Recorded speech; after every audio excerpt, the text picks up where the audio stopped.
boa tarde. Bem-vindo mais uma vez ao nosso programa atual, que hoje vai falar de um assunto um tanto quanto polêmico. Você namora, casa, junta, o que é uma união estável, o que é um casamento? Vamos tirar essas dúvidas? Por isso nós convidamos o advogado Dr. Leonardo Mazzani, que vai mostrar pra gente como isso funciona, não é isso, doutor Leonardo? Seja bem-vindo, boa tarde. Obrigado. Que bom tê-lo aqui no programa. Bom, a gente está falando de Dia dos Namorados, casais, mas a gente quer pegar justamente uma questão que é um pouco confusa ainda, né? O que é casamento, o que é união estável, relacionamento?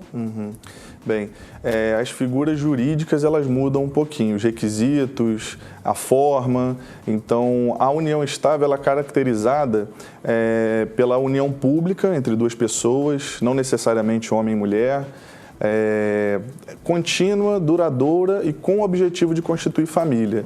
Não existe mais um prazo definido para poder configurar a união estável. Então, a pessoa que vive publicamente com outra de maneira contínua, há bastante tempo, o que é duradouro, né? É muito relativo isso, é muito subjetivo. E eu acho que o principal quesito para configurar a união estável é a questão de com o objetivo de constituir família. Quando vocês têm planos, o casal tem planos em comum, não necessariamente precisam viver sob o mesmo teto, eles podem morar em casas diferentes, mas se eles tiverem um objetivo de constituir família, essa união pública, contínua e duradoura, está configurada a união estável, né? Ela é diferente do casamento porque o casamento ele tem alguns requisitos mais formais para se constituir aquele contrato de casamento. Você tem que procurar um cartório, você tem que fazer uma série seguir uma série de requisitos burocráticos, administrativos para poder constituir o contrato de casamento. Mas na prática, por exemplo, com efeitos patrimoniais, o casamento e a união estável, ambos, se a pessoa não escolher, o casal não escolher um regime patrimonial específico, o regime tradicional, o regime comum, é da comunhão parcial de bens, né? Agora, essa questão, assim, de você ter um relacionamento público, isso afeta também namoro, por exemplo? Então, é uma questão também que hoje vem sendo discutida, né? Como os requisitos para a configuração da união estável, eles são muito subjetivos, né?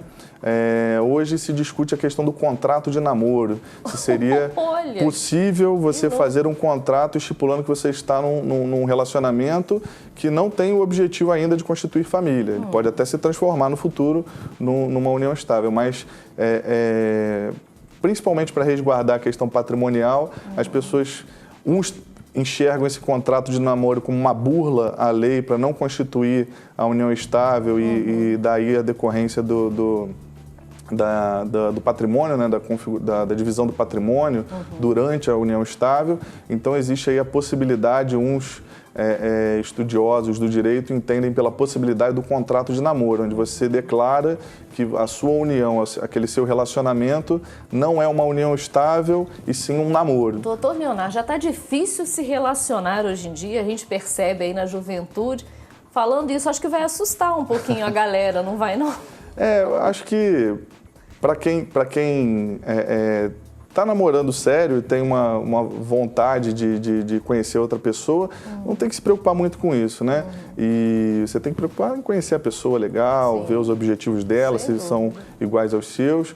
Agora, para quem tem muito patrimônio, está constituindo um vasto patrimônio, é bom consultar um advogado para poder ficar uma coisa clara para todo mundo, né? Se o relacionamento está amadurecendo e cada um tem uma pretensão diferente, sempre bom tirar a dúvida, como vai ao médico tirar dúvida, vai ao advogado tirar dúvida também. Não há pecado nenhum nisso. Isso é mais uma questão realmente patrimonial, né? Primeiro começa meu bem para lá, meu bem para cá. Tem sempre essa piadinha, né? Depois vira meus bens para lá e para cá. Exatamente. Então essa divisão que se torna problemática. Exatamente. Às vezes um está numa união estável, o outro está num namoro. Então o relacionamento sendo bem claro, bem transparente, como deve ser, não vejo problema nenhum no casal conversar também sobre essas questões patrimoniais. Às vezes a vida profissional de ele tem um objetivo, o outro tem outro objetivo diferente, então é legal você deixar isso às claras também, conversar sobre isso também, para evitar um problema no futuro. Às vezes um relacionamento ele vai muito bem, obrigado, por muitos anos. Sim. E quando termina por conta de uma questão que não foi conversada, que poderia ter sido conversada no momento de paz, por essa questão não ter sido conversada, ela acaba se tornando um problema e às vezes até afastando as pessoas que poderiam continuar convivendo como amigos. Tem aí a problemática do patrimônio e acaba afastando as pessoas. Então, não vejo problema nenhum, acho que é uma coisa a ser conversada, debatida, até para poder os objetivos, às vezes, convergirem na constituição do patrimônio. Sim, é porque geralmente quando começa-se, né, um relacionamento, as pessoas não ligam muito para isso, né? Não pensam. Mesmo, não pensam muito.